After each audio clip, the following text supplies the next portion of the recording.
to be alive in this land of ours. Good to drive in this land of ours.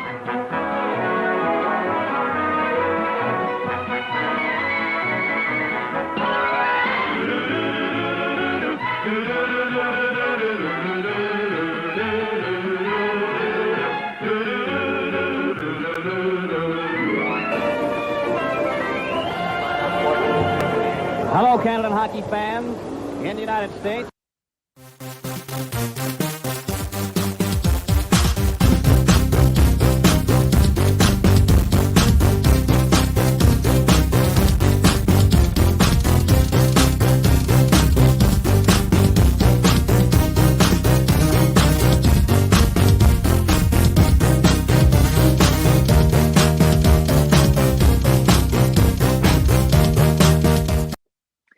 If it's 7 o'clock Eastern time on a Thursday night, it's Hockey Time Machine. Hi again, everybody. Steve Paikin here, coming to you tonight from the North Channel of Lake Huron on Manitoulin Island in the province of Ontario. And we're going to take a look back at something tonight, not with former hockey players, but rather with two really excellent students of the game. Joining us tonight, the co-authors of a new book called Inexact Science, the 6 most compelling draft years in NHL history. And with that, let's welcome in Calgary, Alberta, Bruce Dobigan, 2-time Gemini winner as Canada's top sportscaster, prolific author of numerous books, and in Toronto, Ontario, Evan Dobigan, sports statistical researcher and writer who runs TSN's Stats Center on Twitter. He has been on SportsCenter's behind-the-scenes team for more than a decade, and as you might have guessed, yes, they are father and son. Hello, Bruce. Hello, Evan. Great to be with you guys again. How are you managing? And you too. It's great to be here. Let's start with this, Bruce. What made you think there was a book on the inexact science of hockey drafting in the first place? Well, I've written about drafts in the past many times in my other books, Money Players, The Stick of Ice and Men. It's always intrigued me that there's interesting stories in it, but I'd never dedicated an entire book to the idea of the NHL draft. And Evan and I have talked about it for as long as he's been a hockey fan, which is probably about 32 years now. I think he was talking hockey when he was about 4 years old with me.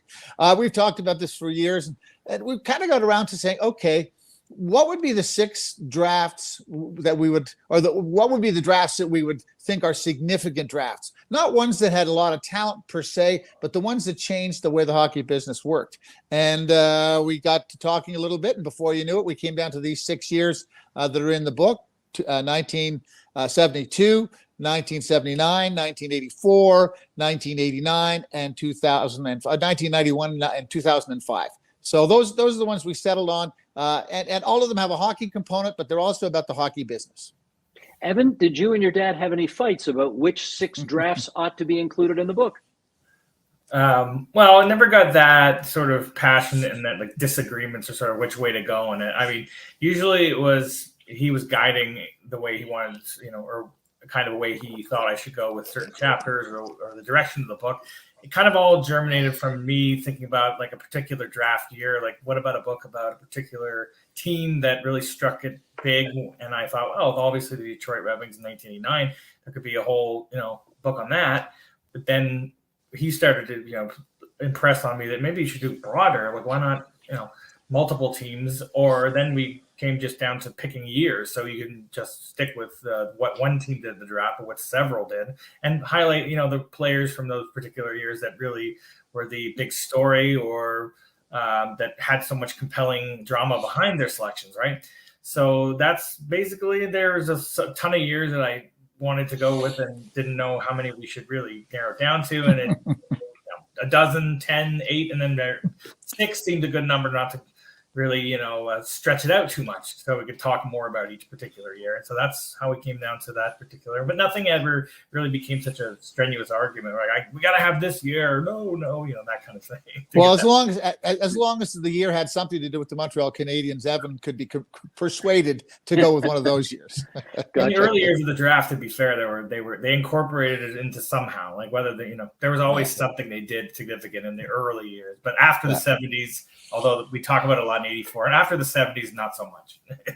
Well, the draft very much depends on scouts doing their job. And you've got a great quote from Brian Burke in this book about If he were to place an imaginary ad for an NHL scout, he would write the following: need a keen eye for projecting how players who are 17 will play when they are 25 in the best league in the world. Pay only fair, hours long, travel brutal, bushels of criticism and scorn from the media when you're wrong, faint praise when you're right, multiple relocations likely over your career. Bruce, who does a job like this? Who wants a job like this? Lifers, guys who love hockey, who want to stay in hockey.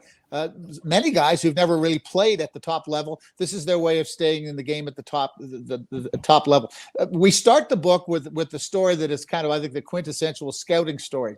Ian McKenzie was the chief scout for the Calgary Flames, and my pal Eric Duhachik, who covered the Flames for a long time in both the Calgary Herald, the Albertan, and then the Globe and Mail. He had told this story to us about Ian McKenzie, and McKenzie had gone to the University of Wisconsin to see some prospects who were there, and he was standing in the hallway outside the dressing room, and this guy walked by and said, "Wow, there's a big, well-built guy." He said, "I wonder who that is." And he said, "Well, who's that?" And the guy said, "Well, that's Gary Suter."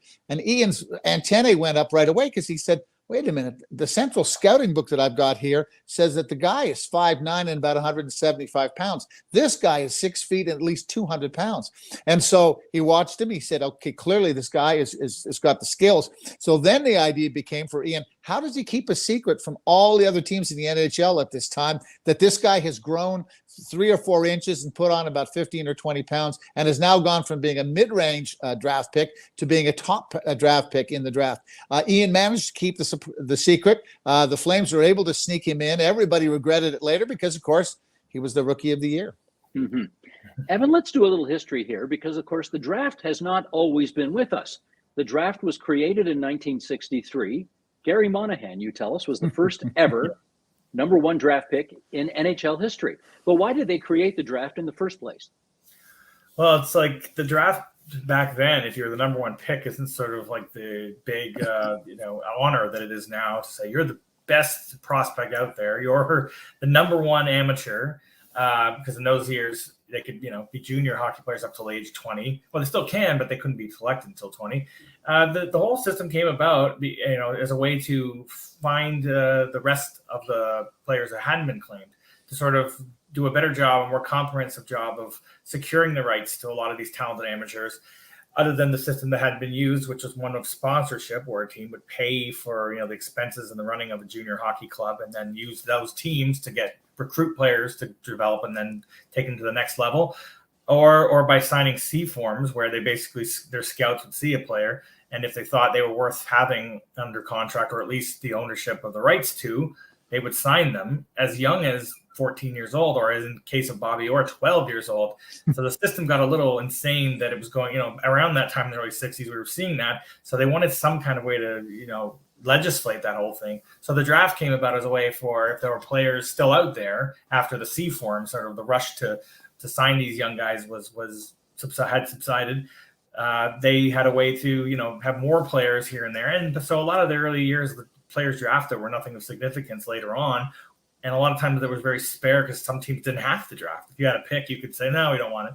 You could sort of defer or something like that, or just decline to even take a player. So it was really the rudimentary form of what it finally became in 1969, where they had every team has a pick and there are several rounds. And so every player has to enter the system of rosters of contracts through that method. All right. With that background in place, let's now start to go through the drafts as your dad just listed them a moment ago. And we'll start with the 1971 draft. And Bruce, what a fascinating storyline. You got Guy Lafleur drafted number 1. You got Marcel Dion drafted number 2. Mm-hmm. 2 guys, neither of whom were particularly big, both incredibly talented, both from the province of Quebec.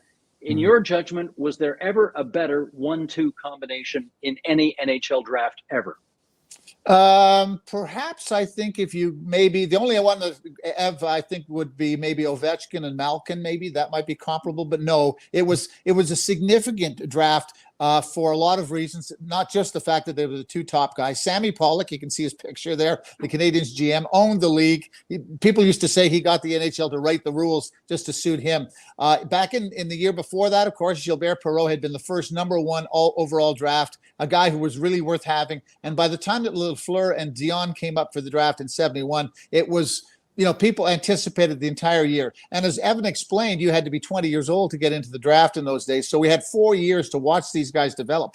Marcel Dion, really interestingly, a guy from Drummondville, Quebec, he went and he played in the Ontario Hockey League in St. Catharines. And so Guy Lafleur stayed in Quebec. The two guys met in what was the precursor to the Memorial Cup in a series that was very political off the ice and ended in a sort of incomplete result. St. Catharines refusing to play anymore, and Quebec went on out west to win the trophy. But these two guys were there the whole time. Was there any question that Lafleur wouldn't be the number one guy? Hardly at all. It seemed like he had to be the guy. He had to be the one to succeed. Jean Beliveau retired just about the same time as Lafleur was coming in, so it seemed like a natural sequence. And Marcel Dion didn't necessarily want to go to the Canadiens. He wasn't a guy, as I say, he left Quebec already to go to St. Catharines. He wasn't a guy that necessarily wanted to go into that Montreal spotlight. But we tell a good story in the book about how the night before the draft, Sammy Pollock convened all of his players and said, listen, the hapless Detroit Red Wings are willing to take a few buckets of pucks and a few other things from us in exchange for the number 2 pick. Should we do it? And the scouts and everyone there said, no, we don't do it. But so the Canadiens could have had Dion and they could have had Fleur the entire time. Just think of that as a result. Wow, that is amazing. Now, we know that the number 1 overall draft pick is supposed to go to the team that was the worst team the year before. And the Canadiens, Evan, were quite obviously not the worst team the year before. And yet they had the number 1 pick. How did that happen? Yeah, that's the thing when you go back and look through old drafts. When I first started doing that, nerding out with all the old guidebooks and stuff and looking through statistics from prior years, standings, all kinds of, all-time significant rankings, I looked at the draft and thought, how are the teams picking at the top? Why particularly is Montreal always picking at the top? Like, how did they get the rights for this? And then I realized, well, they obviously were making trades to secure the number 1 pick from whoever was the bottom team. And it wasn't as simple as, oh, look, that team finished last. Let's give them all this, get the pick. Usually you had to way ahead of time, 1, 2, 3, sometimes 4 years ahead of time, particularly Sam Pollock, obviously. Like later on, they tried some of this magic on the Irving Grundman years, tried to borrow a bit of the Sam Pollock tactics. But Pollock would make trades looking down the road. He made a trade in 1976 with the Colorado Rockies to the right to swap first-round picks in 1979 or 1980, anticipating Wayne Gretzky probably would be 18, or if the draft age was 19, the number 1 pick in either of those years. And instead, he swapped in 1988 for Doug Wickenheiser, and which by then he wasn't even running the half. So years earlier, he had pulled that same trick with the Oakland Seals, and then changed their name to the California Golden Seals by trading a couple top prospects and their own first rounder in exchange for a little bit of, just like my dad says, a bag of pucks and the first round pick that California had. And they stumbled badly after being a playoff team in the terrible West Division. They were able to sneak in a couple times, and then it cratered in 1970-71. Were the worst team in the league, and all of a sudden they had made this trade trying to get good in the short term, and totally, as it turns out, gave away the prize number 1 overall pick just in time for the biggest phenom that came out since Bobby Orr 5 years earlier, basically. And that's how he sort of hoodwinked them, many say. And actually, the GM, who didn't last very long there before he quit, at the time in that tumultuous organization, was Frank Selke Jr. So when I look back at that, I thought, well, he was either out of his element or there's something fishy going on, is what, the more anti-Habs fans would probably look back and say the fix was in. But Pollock, over the years said, oh, I wasn't trying to, I thought California was a good team before that. They were on the rise, and I didn't expect that. It was just luck or something. He just chopped it up to that. Okay. Let me follow up on that with your dad, because okay, here's the story, Bruce. Because, of course, Sam Pollock, when he made the deal, didn't know that the California Seals would end up in last place and he'd get the number 1 overall pick. And the story goes that in order to help that happen, he traded Ralph Backstrom from the Canadiens to the Los Angeles Kings in the hopes that he would make a difference to the Kings would do better, would pass the Seals would fall last, and therefore Pollock and the Habs get the number 1 overall pick. How true is that story? Well, Pollock denied it later. He said he was making a trade mostly because Ralph Backstrom, who had been a loyal Hab, wanted to play more. He was being pushed out by younger players, and he wanted to live in the west of the United States. So according to Sammy Pollock, he was doing him a favor, sending him out west. And he pointed out that the Kings weren't really in that much danger of finishing last, etc. He had all of his excuses, but it's become an urban myth that this is what he did. Because Sammy was so smart and fooled everybody. Any story you told about him, you'd believe. He tried to deny it.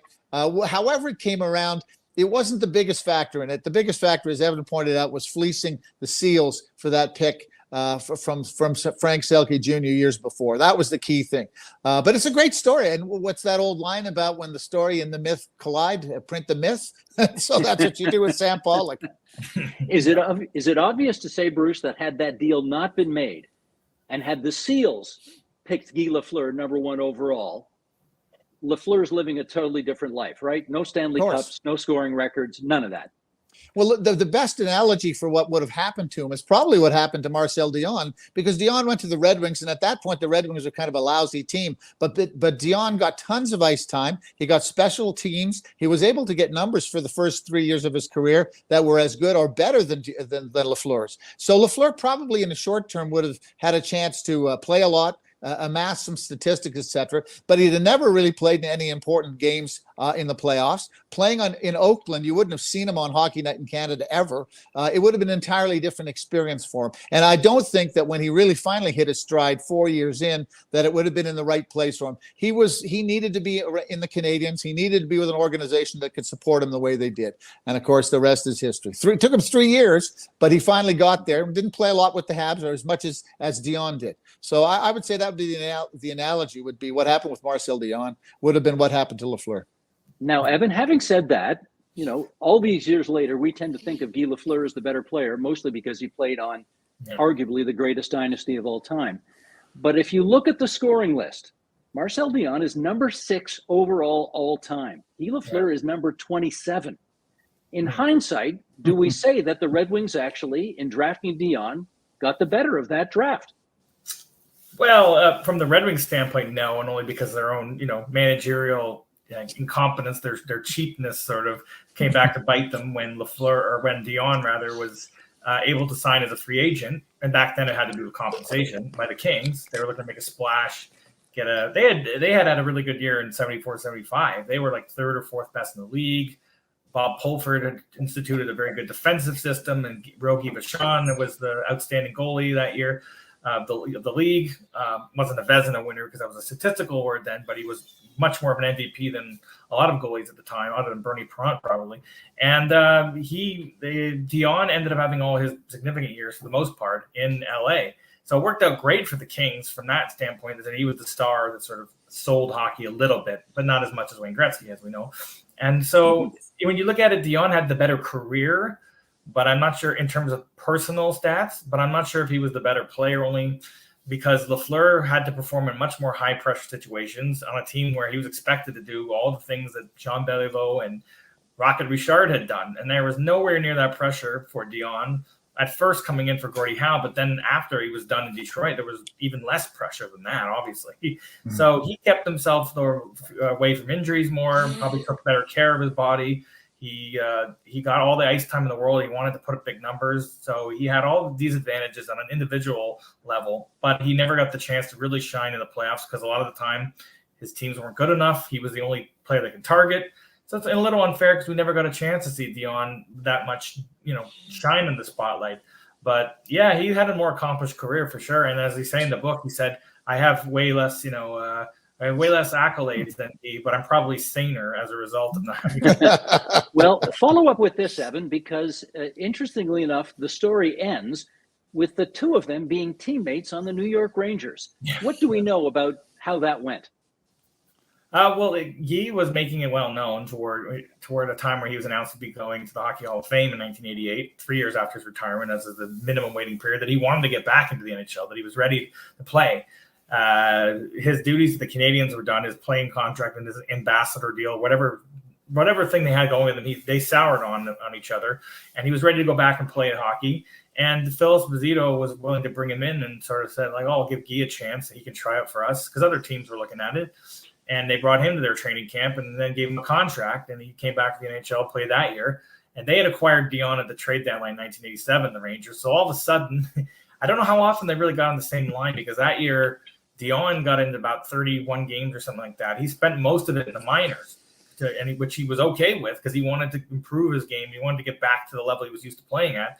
But the writing was on the wall for him in terms of his career. So it was kind of a fleeting glimpse of the two of them playing together. And then after that year, Lafleur ran out the clock in the NHL with the Nordiques. But it was kind of interesting to see them in a non-tournament setting, because they'd played together at the Canada Cups before, be teammates all these years later, after being adversaries in junior for the most part, and even in the NHL, being on opposite sides, and always compared to each other, whether or not their teams were rivals because of where they were picked, right? Right. Now, Bruce, one of the things that you two do at the end of every chapter about each draft that you chronicle is that you do a hypothetical redraft. What if the general managers were able to pick the guys then that they knew these players would turn out to be superstars all those years later? And you do a redraft of the 1971 draft. The first two picks are the same: Lafleur to the Habs, Dion to the Red Wings. But the number 3 pick was somebody who went much lower. That was Larry Robinson. Vancouver had that pick. So the question is twofold. If, in fact, the Canucks had picked Larry Robinson, what would that have done to the Canadiens' efforts to be a dynasty? What would that have done to the Canucks' efforts to get better faster? Well, certainly Larry was a huge part of the Canadian success for years, but Sam Pollock was always able to find pieces and parts to put in there. Larry going to the Canucks, I don't think would have changed their trajectory that much. They had a problematic history. They've yet to win a Stanley Cup in all these years they've been into the NHL. And Larry, he was as good as he was. The Canadians always seem to find some way to replace those kind of guys there. So I don't think it would have been a huge loss to the Canadians not to get him. And everybody had a shot at him, Steve. I mean, he went in what was the second round then. There are a lot fewer teams in the league, but he went in the second round. And so everyone had a chance to look at him. And Evan tells the story in the book about Larry Robinson arriving late for the draft. He and his father got lost in traffic in downtown Montreal, trying to find the draft, etc., and looking around at all these kids he knew from junior hockey, all in their Sunday best suits, etc. But it's an amazing haul when you look at that first round too, because of course Rick Martin, he went to Buffalo and played with Gilbert Perreault there. He was 4th overall. Rick Kehoe was in it. Steve Vickers. There were a lot of guys. That was a really prolific draft. And the fact that you got drafted in the second round in those days was not an insult to anybody. Well, we're going to take a look at an even better draft, in your judgment anyway, than the one we've just been talking about, and that's the 1979 draft. And of that draft, you write, the 1979 draft would go on to be lauded as perhaps the most fruitful in NHL history, despite Wayne Gretzky's name never being called. Yeah. Okay, let's get that story. Evan, why was Wayne Gretzky's name never called in that draft? It's really interesting in modern eyes to see how that went down. And that these days, something like that would never really, some kind of court thing. The NHL would be much more prepared to go to court or drag this thing out than they were then. At the time, they were just trying to get this whole rivalry with the WHA buried and take whatever was, left. The merger that eventually happened, they only went with the 4 of the remaining 6 or 7 franchises. And Wayne Gretzky belonged to one of those. Obviously, he was the big ticket for the Oilers, who really in the WHA years were kind of a mediocre franchise, never did much. They were popular because it was pro hockey in a city that had not had it really in decades, that never had an NHL team. So when Gretzky was acquired by them, basically like almost sold from the folding Indianapolis Racers to the Oilers midway or early in the 78-79 season, they had this great kid, but the worry was that, the NHL is going to want him to go back into the system and be eligible to be drafted. But he, as a WHA prospect, was a teenager. He barely turned 18 when they signed him on the exact day of his 18th birthday. I believe that they signed him to a lifetime contract, a personal services deal. He also signed with Pocklington, Peter Pocklington, the Oilers owner. And so Pocklington was prepared to go to court with this whole thing. He basically let it know, look, you don't want to drag this thing out. Wayne Gretzky's on it. Let's have an exemption. Let's give up one of our exemption picks that we have to submit to the league to keep coming over from the WHA. We'll give away one of those for Wayne, and we won't have to, we'll claim him, and no one else will have the chance to grab him. And then, that's how we get in the NHL. You get Gretzky and nobody raises a fuss. There's no legal wranglings going on because I've got this personal services deal kind of thing. So Gretzky was just sort of transferred over from the WHA to the NHL without a fight. And so he was obviously would have been the number 1 overall pick to the Colorado Rockies. They don't get him, and that's really what probably buried the hatchet in them in the long run, staying there. Well, okay, Bruce, let's get Bruce to pick up the story there, because the Rockies did have the number 1 pick, and Rob Ramage was the guy that they picked. With the benefit of hindsight, how good a pick was that? Well, it wasn't the guy they wanted. I mean, we can go through the first round of that draft, and the other point that's interesting is the NHL. And people ask, why did they let Gretzky go to the Oilers? Because the NHL was so desperate to have Wayne Gretzky play, they finally lowered the age from 20 to 18 for admission to the NHL. They had to do that because, of course, Gretzky was 18. So all of a sudden, we had not only 18-year-olds, we had 19-year-olds, we had guys coming over from the WHA. I mean, the first round, according to our redraft, because Gretzky wasn't drafted, but we've got Ray Bourque, Mark Messier, Michel Goulet, Glenn Anderson, Mike Gartner, Guy Carbonneau, Dale Hunter, Brian Propp, Matt Snaslund, and Neil Broughton as the top 10. I mean, there's not a loser in that group. It was an impeccable draft, and it's because you had 2 or 3 years plus the merger all packaged into 1 year. And even the dumbest of GMs was able to find an acorn, as they like to say, when they went hunting in that draft. And it revolutionized the NHL because, of course, you read the quote about Brian Burke earlier, be able to look at 18-year-olds and figure out what they'll be like when they're 25. In the old days, it was you looked at a 20-year-old and said, what'll he be like when he's 25? Now you had all this added risk. You had all these questions, and you also had a little bit more money going to players because of the merger. The WHA had bumped up the prices a little bit for players. So a lot of things happened. That's the reason we put it in the book. It's probably one of the 2 or 3 most significant drafts and how it changed the business. Mm-hmm. Evan, can you talk about how, again, if things had gone differently, either with Gretzky being drafted first by Colorado or in your redraft with Ray Bourque going to Colorado as the first overall pick, what might that have changed the course of NHL history? Well, if it was Gretzky, then, we don't have any Colorado Avalanche now. I'm sure that would have kept the Rockies there. That's the kind of draw and I'm sure they could have built a contender or even a Stanley Cup winner around him. And the Oilers did a pretty good job of surrounding Gretzky with that kind of talent. And the Rockies probably, based on what they did after that and what they had already done up to that point as a franchise, which had already played 2 years in Kansas City, probably would have, done a poorer job than the Oilers did building a successful team around Wayne. But as it was, they took Rob Ramage looking for a big defenseman who could work both ends of the ice, run a power play. But in the end, Ray Bourque was still there available after that. Like if they were looking for that franchise defenseman, they totally missed out on it. Maybe it was a dysfunctional organization as it was, but I think Ray Bourque was that kind of talent who could have risen above that in Colorado. Don't know if it would have kept them from eventually relocating again like they did to New Jersey in '82, but that would have changed maybe the fortunes of that franchise. It could have been successful even sooner in New Jersey. As it is, also they made a questionable move in that they drafted for need, yet they also had just taken Barry Beck, number 2 overall, not long before that, and he'd had the NHL record for goals by rookie defenseman this season with 22, still the record. So it was weird. And then they traded Beck a year later for more scoring help. So that organization was adrift anyhow. Yeah. That was the organization that Gretzky called the Mickey Mouse group, right? The Devils, the Devils. It's amazing how many teams, Stephen, you keep asking what would have happened, Canucks, what would have happened with the Rockies. It's amazing how so many of these teams just threw talent away. I mean, just took it for granted, didn't understand development. The Canadians, who were considered the creme de la creme, I mean, as good as their development was, there were still lots of guys that they drafted high in the draft that failed, but they had quantity. But these teams, time after time, management people threw it. Don Cherry, he coached the Rockies at some point. I'm trying to remember who the general manager was there.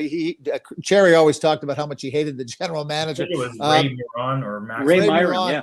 Ray Miron. And I remember my friend Mike Gillis, who went on to be an agent and then a general manager. He was the first overall draft pick in Colorado. And he often told me after a couple of glasses of wine about what it was like playing in Colorado under Don Cherry and all that sort of stuff. But as I say, these teams, you'll see it time after time in the book, teams throwing away opportunities and players. All right, let's move on to the 1984 draft. And that one is most noteworthy because the number one overall pick was one of the greatest players of all time, and that's Mario Lemieux. And Bruce, I wonder, he was obviously the consensus number one pick. The question was, did the Montreal Canadiens try to get him, given his Quebec roots? Well, I mean, everyone was interested in getting him, finding a way to get him. But I don't think it was ever seriously considered to the top of the draft. By that point, they learned their lesson about giving away draft picks, especially if you knew you were going to be a bad team, maybe 2 or 3 years down the road. You just didn't give them away. The reason that we chose the Mario year is it was one of the first years in which a player understood his value, understood his leverage. If you can remember, Steve, from the draft, he refused to put on the Penguins jersey. He'd said in advance, "I'm not sure I want to even go to Pittsburgh." He played it very cool, and it was like a revelation for the league. They knew how good this guy was. How many points did he score in his top season, Evan? 200? How many? 212, I think. 280. 280 points. I mean, they knew. Yeah, 280 something. Yeah, they knew how good this guy was, so they hung on to him. But eventually, of course, he sort of crossed the line and signed the contract. Went on to become, I think, without injury, he'd be right up there with Gretzky in terms of the greatness of the league. But the thing is, that he also paved the way for another guy we talk about a little later in the book, Eric Lindros. We're going to get to him in a second. But Evan, maybe you could pick up the story there. That picture we just showed, he is wearing the Penguins jersey, but that's after the contract was signed. Yeah. When he was drafted, he did not put on the Penguins jersey. And I wonder, in your judgment, how controversial a move was that at the time? Well, I guess in sports now, maybe not so much in hockey, we're used to all kinds of controversy, showboating or grandstanding, or putting up a sort of like making your feelings known, holding a grudge and telling people why. A lot of times the athletes do try to keep that under wraps and do try to keep it behind closed doors, especially in the NHL. So at the time, that was something that, a top prospect, let alone a number one overall pick, let alone one as highly heralded as Mario Lemieux, was just not supposed to do, was not expected to do. And a lot of the people who were in management and the media at the time, if they were old timers, they had come up in an era where NHL players were just basically like, property for the organizations. Weren't supposed to question anything that was done to their careers or anything they were told to do. It was all supposed to just be grateful for the opportunity to play a sport for a living and shut up and all that. And Lemieux comes by and he seems to have this chip on his shoulder and says, well, they don't seem to want me badly enough. He's going through negotiations for a contract even before the fact, a sort of preliminary talks, because he was going to be the number one overall pick, but he didn't think the Penguins were being fair about his value. And there was no cap on it at the time too. So he was comparing himself to other legit stars coming out of junior. And because of this stalemate, he decided to, under the advice of his agents, not to go up to their table and shake the hands and wear the jersey, just sort of sit there. And that's where you see that clip where he's being interviewed. After his name is called, that's where he stayed. Now, years later, he said, "Oh, I wish I'd done it a different way, not listened to the advice. Maybe stood up for myself and I'll go there anyway." And he felt bad because those people he was drafted by, like Eddie Johnston as a GM and stuff, became friends with. So he regretted it later. But at the time, people were not happy about it. We got some quotes from Red Fisher in the Montreal Gazette saying, what arrogance, like it's so unfair to do that to the scouts and everything like that. Oh, who's this Lemieux kid think he is kind of tone to it. So, yeah, it was a bit of an unheralded thing to do, a bit controversial. Bruce, I know when I was reading this section of the book about Mario Lemieux, I just kept thinking, we know who Walter Gretzky is. We know who Walter Gretzky was. I mean, the most famous hockey dad ever, and almost as famous as his son. We know almost nothing about Jean-Guy Lemieux. Why is that?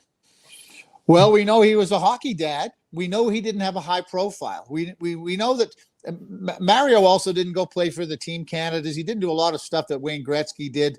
And because he was French-Canadian, of course, the English-Canadian media did not go and find this guy and make him a star. In Quebec, possibly he was more of a star. He was better known. And don't forget, Mario's brother also played in the NHL. It was a hockey family. He built the rink in the backyard, all of the standard things you're supposed to do. The only thing about it, and the difference with Walter Gretzky, and I've written about this in a couple of my books, is I don't think that Mario's father was quite the philosopher, was quite the coach that Walter Gretzky turned out to be. The value of Walter Gretzky, of course, was how he trained not only Wayne, but other kids who he played with and who played with him in Brantford, who ended up in the NHL. He changed the way we train players. And Mario's father was not that dynamic a guy, but he was certainly supportive of his son, and he was also supportive of his son's stand in terms of knowing your worth before you go into the league. And one last thing, Steve, that's interesting about it is that for all of the stuff that he put the NHL through, the boldness, maybe the arrogance, the NHL looked after Mario. The Penguins, after a few good Stanley Cup seasons, they got into trouble, and the looked like the franchise was going to disappear. And the league made sure that Mario got an ownership piece of the Penguins so that his investment, his time was rewarded for all the things he did for the franchise. And in some other cities, they might have just swept it away and, sorry, Mario, you signed a bad contract. We love you, but we can't help you. They went a long way to bail him out, and he's a rich man as a result. The equity that's in the Pittsburgh Penguins today, probably significant. For sure. One of the other amazing things about the 84 draft is that the top 3 goaltenders who were chosen were Craig Billington first, Darryl Rio second, and Patrick Waugh third. Evan, how is it possible that nobody thought that arguably the greatest goalie in NHL history was worth going before the 3rd round? It's an example of how 18-year-olds drafting them, or even 18, 19, or 20-year-olds is tough, because the goaltending position might be the toughest of all of them to really figure out. And because when you take a goalie very high, it often hasn't worked out the greatest when you look at the history of high first-round goaltenders. We have Carey Price and Tom Barrasso, Grant Fuhr. Those are guys that, and even Marc-Andre Fleury. As a number 1 overall pick, there was a risk in that. He turned out fine. Not like the slam dunk necessarily that a number 1 overall pick usually is, but as goaltenders go, pretty good. So when you look at it that way, it's pretty funny to see the scouting reports and the consensus being that Waugh was a project kind of pick. He was not rated super high. Him being the 3rd highest goalie pick seems ridiculous now, but at the time it was considered a little bit higher than most were expecting him to go. But Canadian scouting really liked what they saw, and they gave a chance to him based on, obviously somebody did their due diligence to go watch him and not just look at his numbers, and not even just look at his statistics, which look, even by Quebec Junior Hockey League, very average to mediocre. And by today's standards, poor, like goals against average is up near 6. He was just getting shelled by better teams like the Laval Voisin, who Lemieux played for. He used to get brutalized by them and other top teams playing for Granby. And yet the scouts for the Canadians saw a guy who was battle-tested, who didn't care how many shots they threw at him. He was going to make their team lost 6-5 instead of 10-5. That's basically what Waugh was in junior. And he took that right into the NHL, and over more heralded, statistically, flashy goalies, he turned into that NHL superstar because he had more than just talent. He also had the drive, and he's a huge chip on his shoulder and an ego even then. And I think a lot of that was partly built up because of how in hockey he was overlooked, and how in junior everybody thought he was no good. But he worked to improve and rewarded the Canadians big time, obviously. And what a steal in a round pick. And one of the things he did that got a high profile, Steve, was he played Mario Lemieux's team in the playoffs. While his team got swept, they were the team that was least swept of all the teams that got buried by Laval. And I think a lot of people saw a guy who was the only reason that his team kept the games close. And I think that was a good thing for Patrick Waugh, a real accomplishment for him. And it's just, he's sort of like, I did the book with the biography rather with Grant Fuhr. And he had that Grant Fuhr thing, and Evan just referred to it. He kept it a 6-5 game instead of a 10-5 game. And that was, in those days, that was important because guys were scoring bushels of goals. Well, speaking of which, this is the other thing we've got to talk about as it relates to this draft, and that is Luc Robitaille went in the 8th round. He turned out to be the 22nd highest scoring player in NHL history. How is it, Bruce, that he was the highest scoring left winger in NHL history for a while there, I think. Yep. How does he get overlooked 170 times before finally being picked 171st by the LA Kings? Well, in part, he wasn't a big-bodied guy. this was an era in which you had to be tough. You couldn't be a guy who was sort of, he could be easily pushed around. And he came out of the Quebec League where goals were scored by the bushels.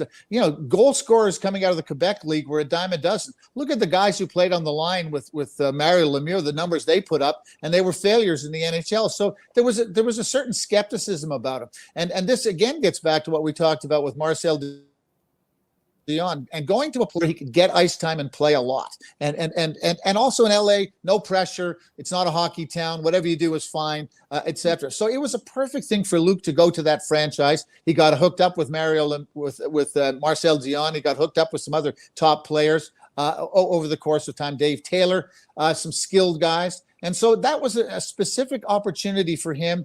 And again, the scouts, and we get back to Brian Burke's comment off the top, there's a lot of guesswork. There's a lot of a crapshoot involved in it. And he's a perfect example of that. Well, one of the funnier things here that I read in your book, Evan, do you remember who the LA Kings picked ahead of Luc Robitaille on their draft list? Yeah, if I was asked to elaborate on the Luc Robitaille thing, what first flashed through my head is I love how he was, picked so much later. And in the fourth round, I want to say, they picked a Hall of Famer, except it was a baseball Hall of Famer, Tom Glavine, who was a big high school hockey star in Massachusetts. Could have pursued it as a career too. Some said he could have made it in the NHL, but he chose the route of being a great left-handed pitcher, or that turned out so well, obviously, for him. But that shows you the crapshoot of it, like you were just saying, that Glavine was considered a more attractive prospect than a guy who ended up being, until Ovechkin passed him recently, the highest goal scoring, the highest point scoring left winger in NHL history. And just a guy that, he took advantage of when biases come in sometimes because the guy's too small or he's too slow. You can't find the net, whatever. They find reasons to not draft a player. And that happened to Robitaille until he went. But he took the bias against the Quebec Junior League and showed that he actually had a natural scoring ability that could translate to any league in the world, including the best league, obviously. So LA probably didn't even think they were getting anything special in him. They thought maybe they could get Tom Glavine to be their superstar. There's so much group pressure too in scouting, Steve, and we see this time and time again in the book, where scouts, their fallback position is to do what everyone else is doing. They don't want to turn in a name that embarrasses them. And we have, I mentioned off the top of the show about Johnny Gaudreau. Johnny Gaudreau was passed 4 times by most teams before he was drafted by the Calgary Flames. And this year, of course, 40 goals, a huge scoring number of goals, etc. But again, people, he's a small guy. He came from an American city. Is he the right guy? And guys, the scouts tend to hive. They tend to reinforce each other. And that happens again time after time. We're going to talk about it in a minute about 1989 too. Well, let's do that right now. We'll go on to the 1989 draft. And that's a draft where the Toronto Maple Leafs had a relatively high pick. They picked number 3 overall, and they picked a guy named Scott Thornton. Now, he didn't play in Toronto very long, but he did play 1,000 games in the NHL, so a pretty decent career. In hindsight, though, Evan, what do you think the Leafs should have done that year? Well, looking at the players that were taken, people would say they should have gone with one of those Russian guys, but it was considered too risky. They could have had Nicklas Lidstrom, but a lot of other teams could, obviously. They could have had Sergei Fedorov, and other teams could have. And then Pavel Bure was a strange pick because it was disputed by a lot of other teams and the league at first. There was a hit and miss first round, like a lot of drafts can be in 1989. I mean, obviously, eventually he became the all-time, Leaf of his era. Matt Sundin was the consensus number 1 overall pick, the first ever European to be taken that high. But I think a lot of it may have had to do with development. Like you say, Scott Thornton had a good career in the NHL. Nothing special for a number 3 overall pick, but there have been far worse taken that high. And it just seemed like, though, any player with that kind of skill set or those credentials being drafted by the Leafs in that era, it was just there wasn't much of a ceiling for you to have with that franchise. You would have to go somewhere else to find that success. Sometimes a guy who had something to prove was the best thing that the Leafs could have back then. To bring a guy from another organization, their great goal scorer in the 80s, the Leafs, Rick Vaive, wasn't even a Leafs draft pick. They got him from Vancouver, so there was something to prove for him. But anytime a really promising guy even was drafted by the Leafs, their career was in bad hands, as you might remember. And Yeah. it was just doesn't even seem to matter if that was a Sergei Fedorov taken third overall. Like, who knows in the next few years of tumultuous times there if they would have dealt him somewhere, because they did do that with a lot of their first round picks of the 80s, including Scott Thornton, like you say. So Yeah. I'm not sure. Well, I'm looking at those pictures right now, and Matt Sundin looks about 12 years old, number one. All that hair. And number two, it sort of hurts my heart to see the Quebec Nordique jersey on him. I sure wish that team didn't go away. And of course, he didn't get to enjoy the fruits of their being excellent when they went to Colorado, becoming the Avalanche. He ended up in Toronto, where, he's highest scoring Leaf of all time, but you couldn't argue that he did better in Toronto than he might have done with the Stanley Cup champion Quebec/Colorado team. Finished in Vancouver too. Right.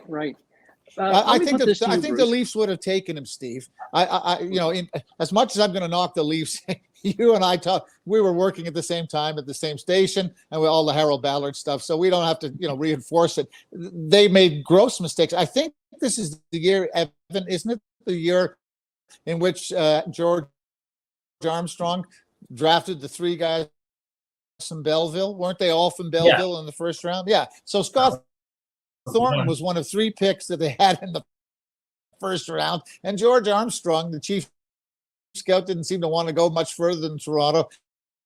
And they drafted all three guys from the same city, from the same junior team. And he was acting GM.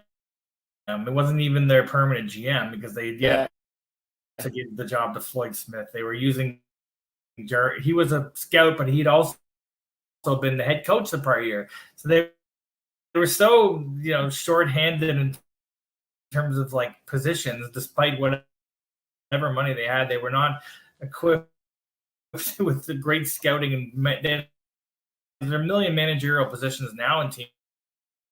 And this year, the Leafs were having the guy who'd been their interim head coach, who was one of their head scouts, also acting as their GM, making all these decisions, because just before that, Gord Stellick had quit, had said, this isn't right for me.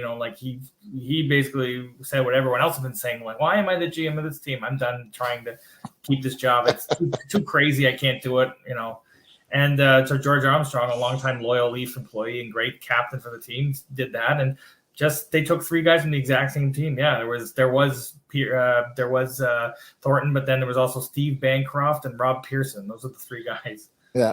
Right.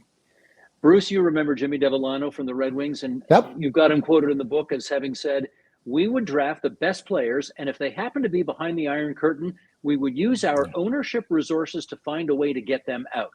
What does that tell you about how the Red Wings did business? Well, it tells me that when Mike Ilitch bought the Red Wings from Bruce Norris, the Red Wings were a great team that was a faded team. They were as bad as the Leafs at the time.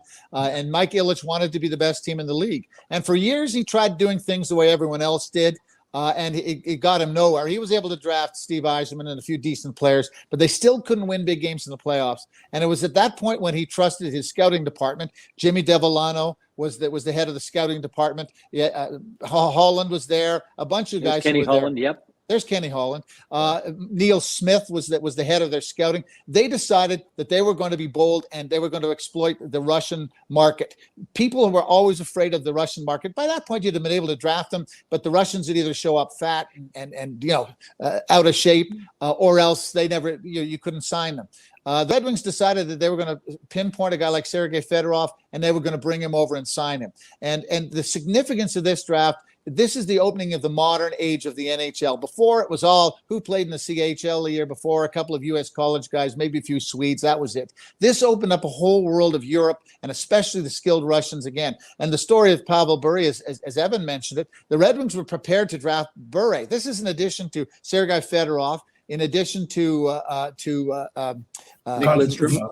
Nick Lidstrom and Konstantinov, the defenseman. They had three Right. fantastic players, and they were still willing to take Pavel Bure. But there was some question as to whether he was eligible. And then just before they said, okay, they decided we're going to use the pick, the Vancouver Canucks snuck in there and took it. And that changed everybody's viewpoint, because they said, whatever the price is to get these guys, it's worth paying so that we can have a top player. Bure really Fedorov was a great player too, but Bure was just electric, and he filled rinks, and he was a guy who changed things. And so that's why we chose the 89 draft. It completely changed everybody. All of a sudden, you would draft a Russian up at the top of the draft. That's why Ovechkin went at the top of the draft when it was his time. People had lost all their skepticism about whether we could get them over and whether they would play well in the NHL.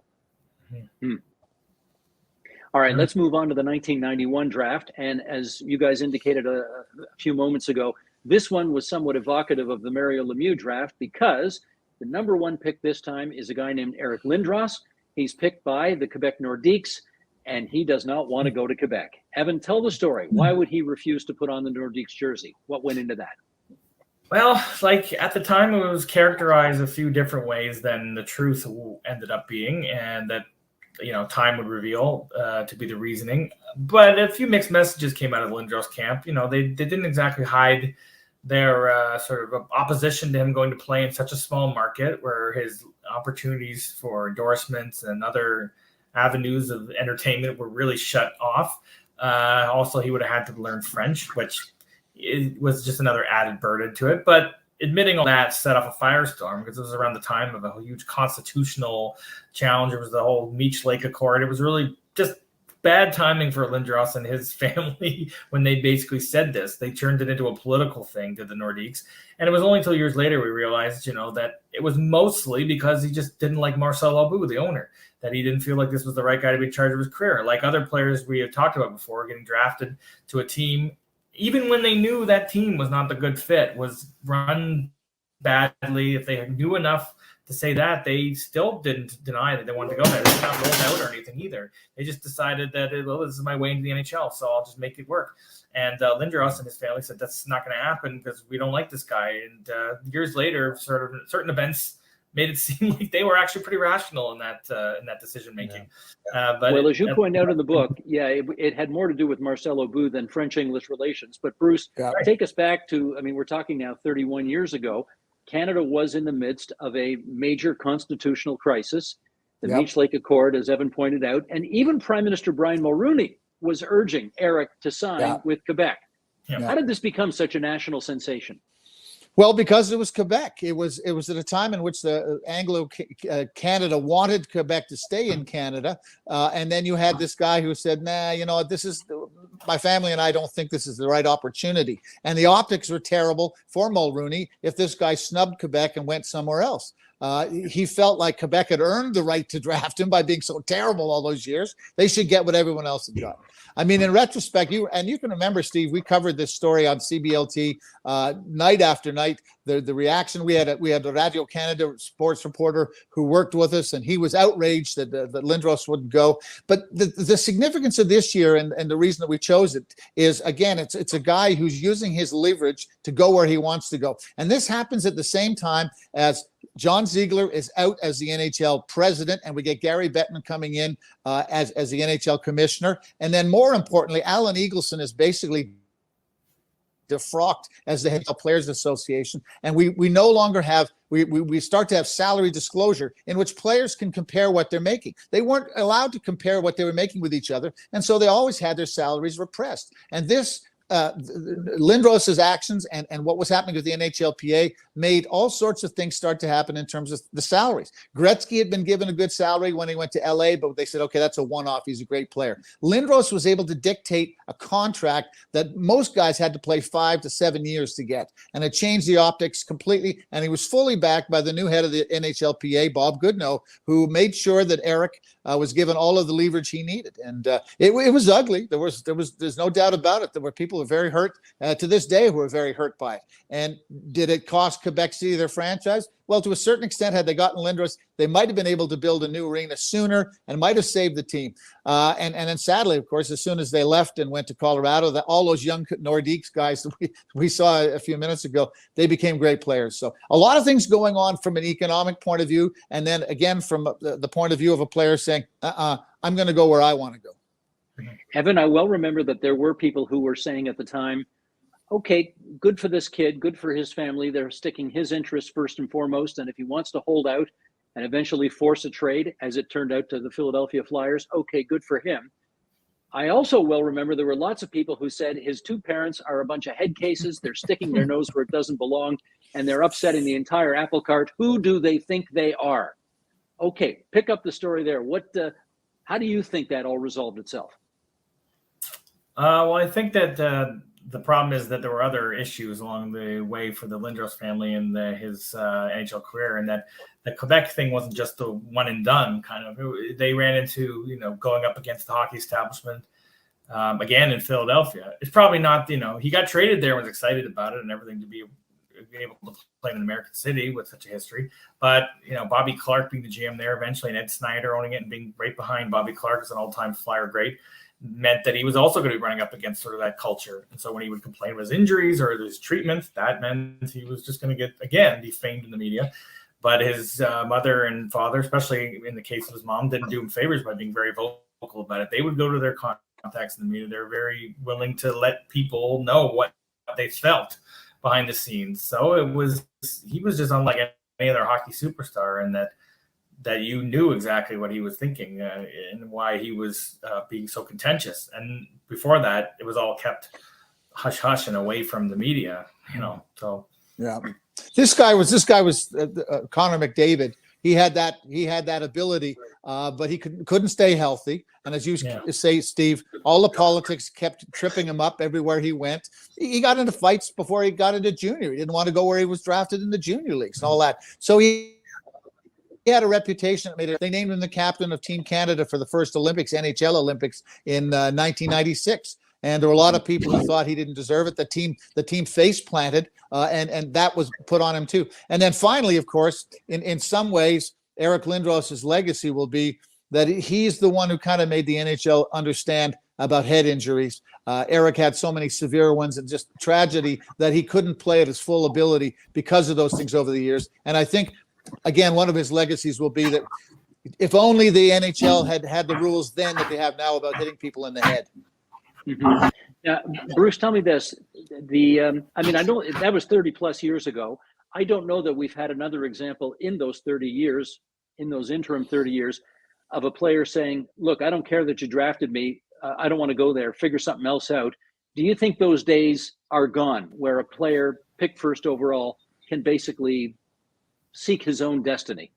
Well, what the NHL did to make sure it didn't happen again was when they finally got a CBA, they made sure that rookies couldn't get paid that much. So you can scream all you want about getting the contract that Lindros had gotten. The fact was the CBA, negotiated by the Players Association, only allowed you to make a certain amount of money for a certain amount of time. You had to play a few years before you actually got to free agency and could hit the big coin. So there was never an opportunity to play that card again. And the Lindros example, the Lemieux example, is why the NHL went that way. And they basically graded you in terms of how far you were into your career, how much you could make, etc. And then all of the fights we see later on about trying to get a salary cap, that was all a byproduct of Lindros being able to exercise his market value.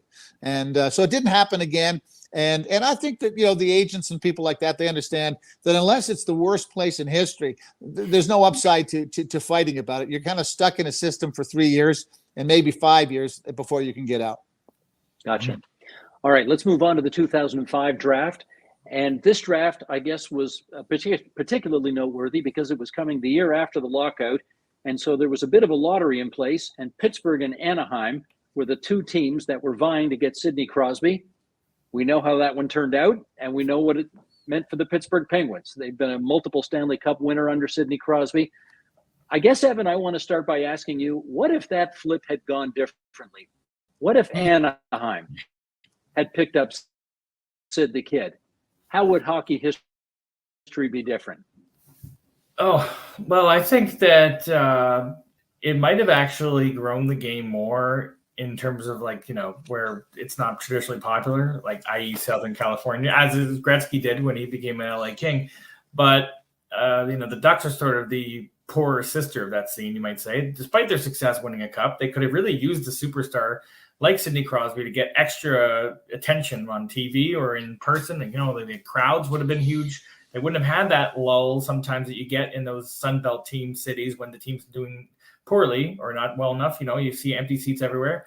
Whereas I think a lot of that in Pittsburgh is because they're just management issues and ownership issues were causing rumors of the team leaving. So people responded in kind by not showing up. They really needed Crosby, though, in the end to stay there. I think that might have been what the big thing that would change the NHL landscape is that with just Evgeny Malkin in the fold and a few other, promising players, or the Bobby Ryan, who's in a situation being taken second overall, the Penguins might not be there now. I mean, they did come to an agreement with the whole Pennsylvania gaming casino thing when they got their new arena built based on that kind of funding. But I'm not sure if that deal really goes down, if at all, or certainly not as quickly if they don't have Sidney Crosby as the jewel in their cap. So really that might have changed the NHL in a way that some of the southern landscape would be better now. Like the Disney tie-in to Anaheim, I know they aren't owned by them anymore, but it would have been Sid would have been closer to Hollywood. Not that he's the kind to really flash you out, right? But Pittsburgh is all for it. So I want to ask Bruce about that picture we just saw there. We saw Mario and Sid together. Yeah. And of course, I guess it's not an exaggeration to say, Bruce, that if not for Sid going to Pittsburgh and winning those Stanley Cups there and saving the franchise, Mario maybe doesn't get his money out, eh? Yep, that's part of it. You're looking at, to use a baseball analogy, you're looking at the two biggest save leaders in Pittsburgh history, because both of them saved their franchise at a various point. Mario, as we talked about before, in '84, and Sid coming in along the same time with Evgeny Malkin. They established the team as a winner, a Stanley Cup winner, contender, and quite quickly too. And Mario was able to get his equity solidified in the franchise, and now it's worth a lot. It's a real sort of, you can see the change in generations. There's Mario, who stood up for his own rights, and here's Sid Crosby, who would have gone where if he'd been drafted by the planet Pluto, he'd have gone to play there. He's that kind of guy. He's a lifer. He wanted to play. So it's an interesting contrast between the two of them, and it was an odd draft. I've been at a lot of drafts. Evan just came back from Montreal, the one this year. I've been at a lot of drafts. They're exciting, etc. And I can remember I was driving between Montreal and Toronto, listening on the radio to the draft. I think it was the Queen Elizabeth Hotel in Montreal. They just had it in a room or whatever. And just thinking, having come out of all of the heartbreak of the year being canceled, all this stuff about salary caps, everyone bitter. It was a real downer thing. And to at least have the prospect of Sid Crosby coming to quote unquote save hockey, the timing was perfect for him. Had that been the year that they had, let's say, I don't know, Alexander Daig or somebody as the first round draft pick, the league might have disappeared as we know it. But anyhow, Sid proved to be the real deal. Well, since you mentioned that name, Evan, let me follow up with this question. And you tell me, what do the following have in common? Doug Wickenheiser, Patrick Stefan, Brian Lawton, Alexander Daig. Oh, yeah, all number one overall picks, and all of them that didn't live up to their potential. Yeah, definitely. To varying degrees, none of them really cemented themselves as worth their selection. You could, debate the merits of them being taken number one at the time. I think in the case of Wickenheiser and Daig, there was no question who was going to go, especially with Daig. He was hyped to the moon. He was hyped almost as much as Crosby was later, and almost as much as Lemieux had been 9 years prior. And a lot of comparisons were made to Lemieux, obviously with the French-Canadian connection. But also people were maybe looking past a bit of his hockey ability and sort of analyzing the guy from a personality standpoint, that he was charismatic, he was chatty, he was personable, he had a chip on his shoulder, but he didn't mind mentioning it. He was everything that a hockey superstar usually wasn't. And so people fell in love with that aspect almost as much as the guy on the ice. And it kind of blended people to any flaws he had. People were just swept under the rug because he just seemed like the perfect guy to put on your team. Whereas Wickenheiser was just a great hockey player, but he was nothing, special as a personality to see. And then, other years it's kind of a toss-up. Like Patrick Stefan was number one, but the Sedins could have gone 1-2 if teams had both those picks. Instead, they went 2-3 and had, now we know, Hall of Fame careers. And in Brian Lawton's case, he was as U.S. high school superstar but anybody, wouldn't have debated if Pat LaFontaine was taken first a year, because he had just destroyed the Quebec Junior League the previous year or two. So yeah, there's some number one overall picks that are even worse than that one, but those guys are probably four of the biggest hyped ones that failed to deliver, rather than a number one overall pick that, like Greg Jolie, nobody said, wow, he's going to dominate the game forever, and he didn't come close to that either. He didn't dominate it for 15 minutes. It's interesting too, on getting back to scouting. We don't see the complete flops the way we used to, Steve, because they are so scouted. And the one thing about Alexander Daigle that's really interesting is, for all the scouting that went into it and everybody examining it, nobody really understood that he didn't like to play hockey.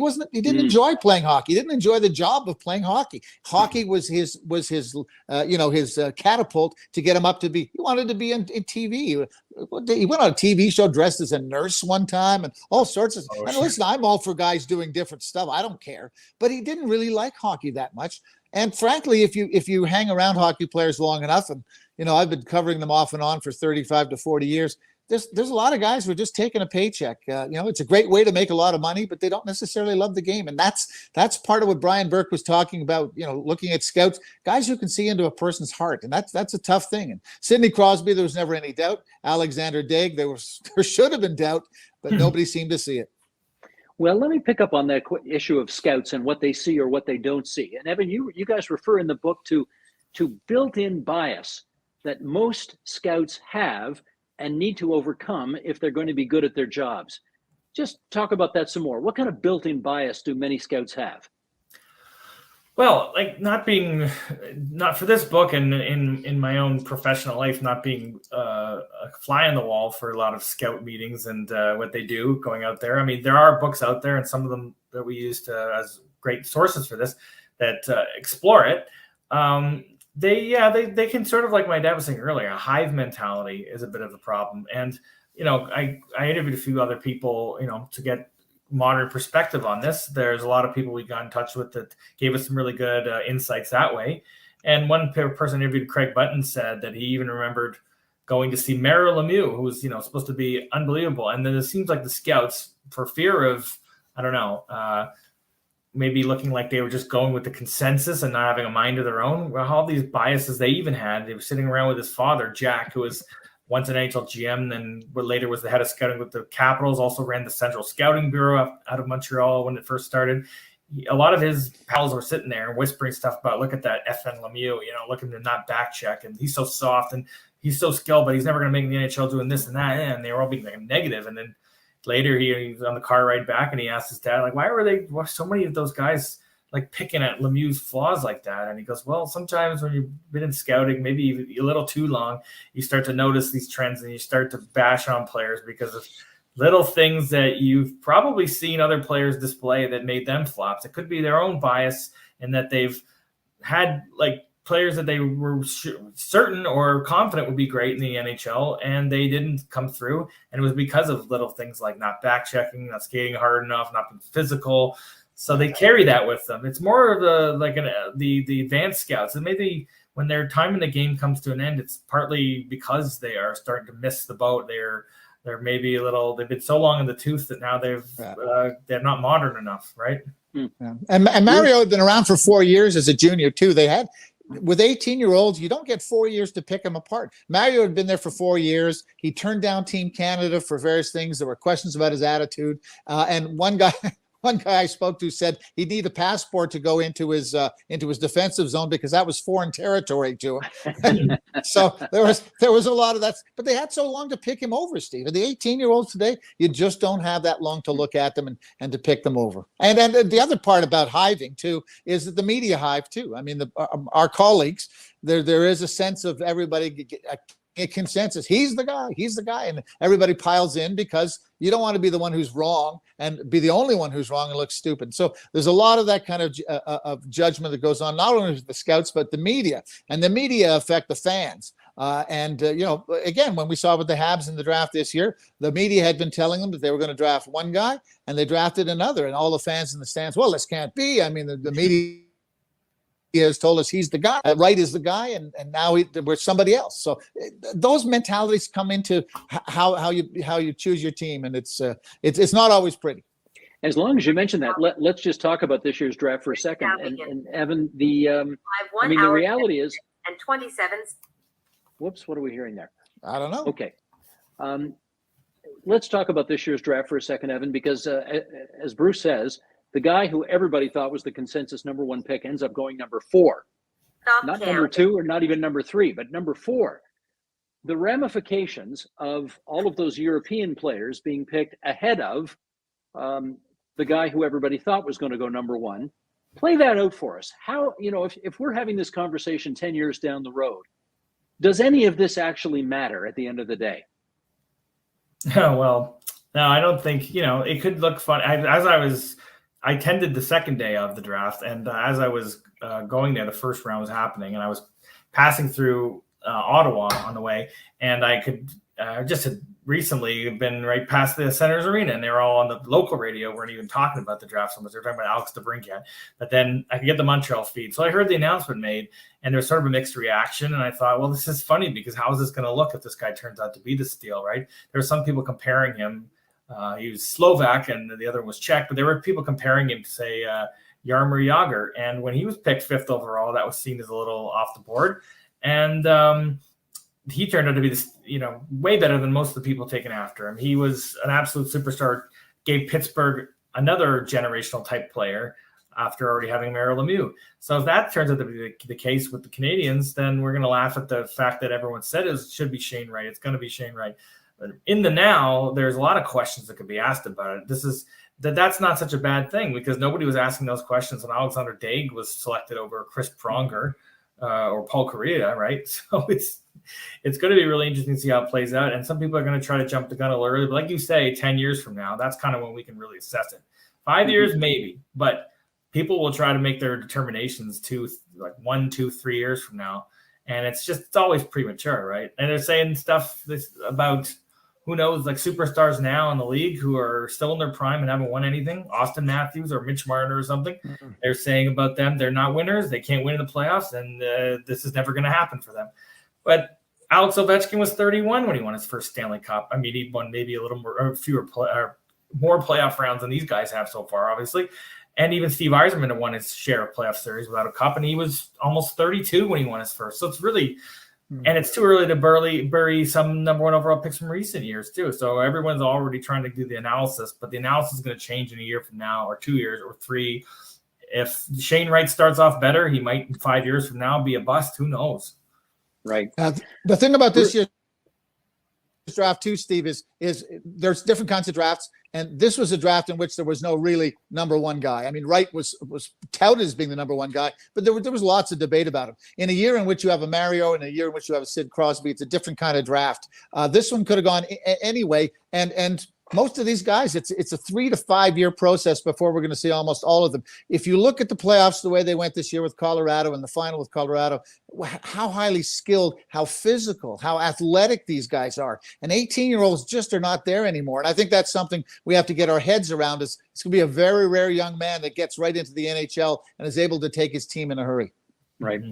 Bruce, let me ask you, I guess, a bit of an offbeat question here. And it goes back to first principles, which is, of course, the draft exists to let the worst teams have the first shot at the best young players so they can presumably stop being the worst teams and get better. But the flip side, and you introduced this idea in the book, the flip side is that the draft may also incentivize incompetence. Do you think it does?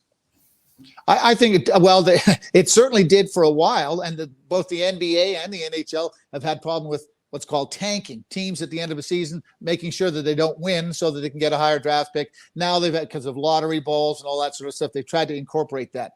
One of my previous books called Cap in Hand was an argument against drafts and against the restrictions on talent pools. I said that, to me, I think that they should be run like the English soccer or the European soccer leagues, which is basically let the big dog eat. Let the big markets do their thing. Let them sign the stars, because that's how these things work. That's how TV and communications works in this day and age. At the very least, I think the NHL should have a draft of maybe 1, maybe 2 rounds as far as I'm concerned.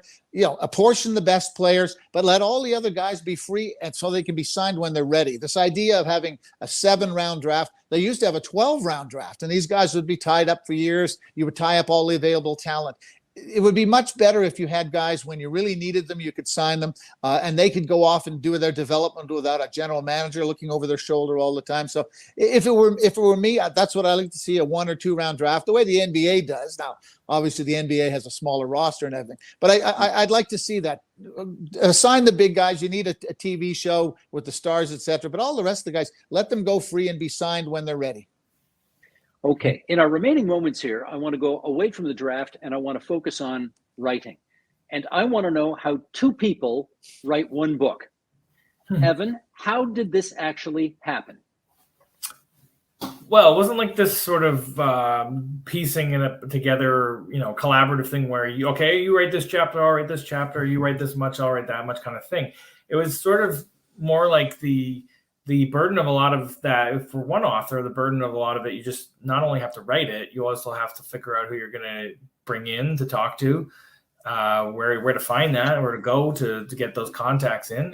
You're also going to have to know what to leave in and when to leave out. These are all kind of things I'm inexperienced with, having never done this before, having never done a book, having only seen it or sometimes chipped in to help a little bit with books from the past that my dad has done. I wasn't sure all the steps. So his value is that he was able to give me sort of guidance on what really needs to stay in and what shouldn't. Like, long sequences about, well, here's the USSR Canada hockey rivalry history. I kind of go really in depth with that when I first wrote the chapter that pertains to the Russians being taken in '89. But most of that is not in the final book. I just had like a few pages kind of giving a primer on it. And he said, well, you don't need to, you've kind of said this in the prior chapter, haven't you? Okay, this is what I'm trying to find out, Evan. Yeah. So basically you wrote the first draft and then handed it to your dad and he looked it over. Is that how it worked? Multiple drafts, yeah. And then he would then add some stuff to, but mostly tell me what to subtract instead of what to add. Yeah. And then also help me find people to talk to for it as well. So it was really like almost like having a really hands-on manager in a way, you know what I mean, for helping you with doing a book. That's what I would say it was like. Okay, Bruce, I wonder, given how many books you've written in the past, Bruce, and I don't know what the number is, but is it 10 or how many have you written? 9 or 10. We've had a couple of books that didn't actually get published, but 9 or 10 would be it. So, yeah. Did you ever play the "I'm your father, I know better, this is what you should do" card? I played "I'm an experienced writer, this is what you should do." It was never that I'm your father. And there's a reason that Evan's name is first on the cover, because the bulk of the stuff he produced and got that out there. And Steve, from having written a book, you just got to get everything into the computer, then you hash it out and figure out how it works. And Evan was able to deliver a lot of that material. He and I talked about it all the time, but I said I wanted him to have his mind free. And you also know that when you do your first book, you tend to write like 3 books worth of material, and then you end up sifting through it. So that was my job, was to help him get the first book, get rid of maybe 50 or 60,000 words to get it down to a good book size, and also to help him focus on what it was the publishers wanted us to do, which was not just a story about hockey drafts, but why it was significant, what was significant about each one. So that was my responsibility in it. And I will say that when I was starting out in the business, I remember I had a manuscript that I'd sent to a professional writer. In this case, actually, it was the Stratford Theater. I'd sent him a script, and I remember him sending it back to me, and he'd underlined the title, and he said, "What kind of meaningless glop is this?" And I thought, Urjo, you're my friend. Why would you say such a thing? He said, "Well, I thought you wanted to be a serious writer." And from that point on, I understood that you really have to listen to what you're hearing, and even if it's bad news, figure out a way to deal with it. And I wasn't giving Evan back. There was tons of good material. It was just, how do we focus it? How do we restructure it? How do we have a flow to it that people will appreciate? Evan, can you give an example of one item of advice that your father gave you that you truly disagreed with, and you fought back on it, changed his mind, and said, "No, I really like it the way I've done it. Let's do it that way"? Well, there were some parts of it that were, like, "Oh, really? You should, you're kind of repeating yourself," sort of thing. But then I would say, "Yeah, no, but it's different, because this time I'm not focusing on like when 79 or in 84 draft or that chapter, we talk about the Iron Curtain stuff. That was more like Czechoslovakia. So I was talking about, those players defecting and what they had to do because they were, even more against their system, obviously, than the Russian players.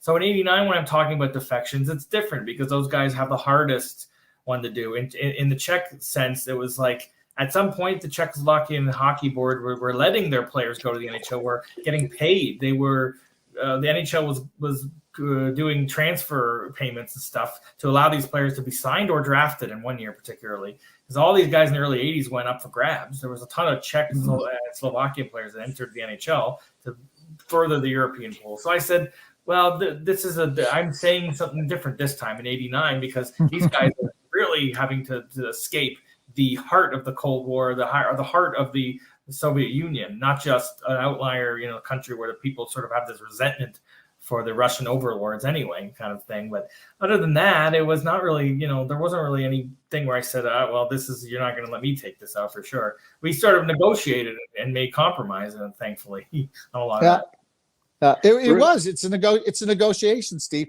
I got to do the fun bits, which was, as you've already pointed out, which was the redrafting of the first round.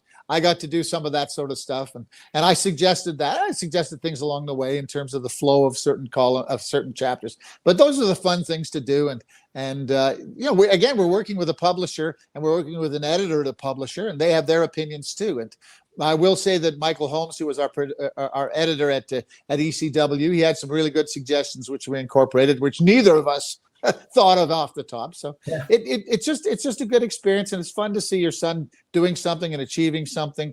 And he didn't resent any of the stuff I said to him. A lot of times father-son stuff. Well, who are you to tell me, etc. He took the stuff to heart. He didn't complain. And when the draft came back, it was a better draft of the book. So I give him full credit for it. Well, let's finish off on this admittedly rather touchy-feely question, Bruce. And you, as a guy who's published a lot of books, would well know that maybe the most glorious moment when you finish a book comes when the publisher sends you a box of books hot off the presses, and you open that box and you look at, and you finally have in your hand the published copy of the book with its beautiful cover. And I want to know what that moment was like for you when you opened the box, you held the book in your hand, and you saw your name and your son's name on the cover together. That was great. I mean, you see the mock-ups and you see all this stuff, but yeah, until that book is in your hands and you see that they're complete, yeah, there's nothing like it. It's an accomplishment. Doing a book, whether it's yourself or with 3 or 4 other people, it's a huge amount of work, Steve. You know that, and nobody in Canada is publishing books to get rich. It is a labor of love. Those of us in the writing fraternity are people who are doing it because we love it. We think this is something that should be out there. We think this is something that people should read, etc. And having all those things, and now seeing, hopefully Evan will take up that mantle and continue to do books and things like that. We instantly got some feedback. A group called Publishers, was it Publishers Weekly? I forgot what was the name of it. Anyhow, they voted it the number 8 professional hockey title of all time. So clearly we impressed some people off the hop. Yeah, that's terrific. We are happy to, and if our producer Glenn Dreyfus wants to put the cover of the book up one more time before we leave, we are happy to recommend for your reading pleasure, In Exact Science, the 6 most compelling draft years in NHL history. If you're a hockey fan, it really is a fabulous read. Well done, father and son. You Dobogans, I hope this is only the first of many that you write together, because you collaborate well, and that was certainly worth reading. Bruce and Evan, great to be with you tonight. All good wishes going forward, okay? Thanks, Steve. Appreciate the time. And yeah, well, you and I have partnered on stuff in the past, so you know what it's like to work with me. And I'm alive to tell the tale. Tell the tale, yeah. There you go.